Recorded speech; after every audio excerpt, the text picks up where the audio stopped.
We're going to talk about general tips that should help a player at any tier climb in solo queue. These tips will apply to anyone who will be playing with strangers during their climb. The first tip is being able to balance specializing versus overall game knowledge. Riot's ladder system enables you as a player to choose between two of your desired roles. Although mastering your own two roles will help you climb out of lower elo, eventually you will begin to match up against higher, more team-oriented players who have also mastered their roles. These players not only do well with their favorite champions, but because they play all roles, they also consider what their own teammates are capable of doing during the game.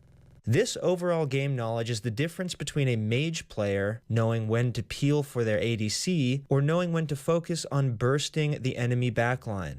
Use normal draft mode to learn specific champions or roles that you don't normally play. Draft games are taken more seriously than normal games, and a loss will not affect your ranking. A top laner who also understands how much an enemy jungler invade can affect his jungler is more likely to respond to an invader rather than just expect to carry in the late game. Being able to understand the perspective from all players in your tier level will lead you to making better decisions when you rank on your mains. The second tip for solo queue is playing with a freeze mentality along with knowing what team fights are urgent. During the laning phase, you want to be playing as safe as possible, only switching to an aggressive playstyle when you know you have ward coverage or a clear advantage. In the mid game, however, when the outer turrets have fallen, really consider how quickly you are farming a wave. Don't just blindly clear the wave. Allow minion waves to build up to your second turret and trim the wave so it stays frozen as long as possible. This will let you, as a carry, farm closer to the protection of your turrets and teammates, while forcing enemies to overextend if they want to continue farming.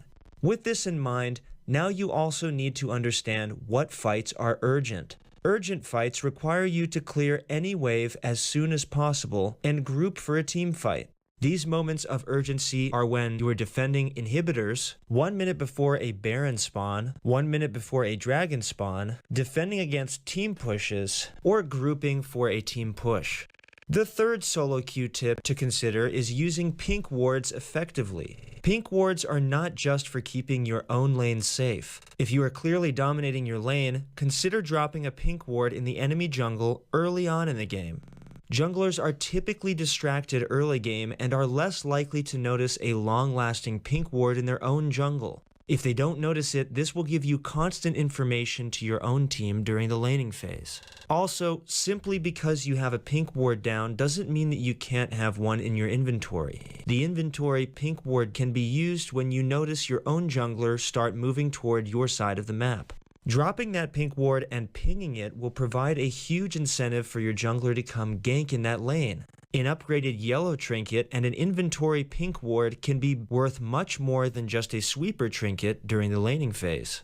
The fourth tip for solo queue is to mute toxic players right away. You don't even need to tell toxic players you've muted them. Just do it and continue to play. This will keep you focused on every detail and prevent you from distracting teammates who have nothing to do with whatever you and a toxic player are fighting about. Chat log is for keeping track of spells and strats. The second you are no longer providing useful information relevant to the game, it becomes a distraction for your teammates. Our final tip to help you climb in solo queue is to use the tab button, even if your team is winning.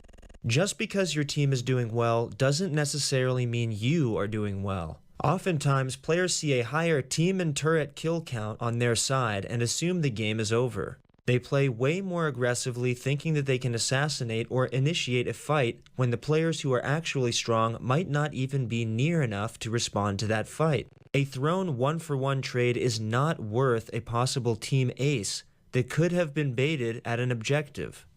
These are all tips that solo queue players specifically focus on to climb.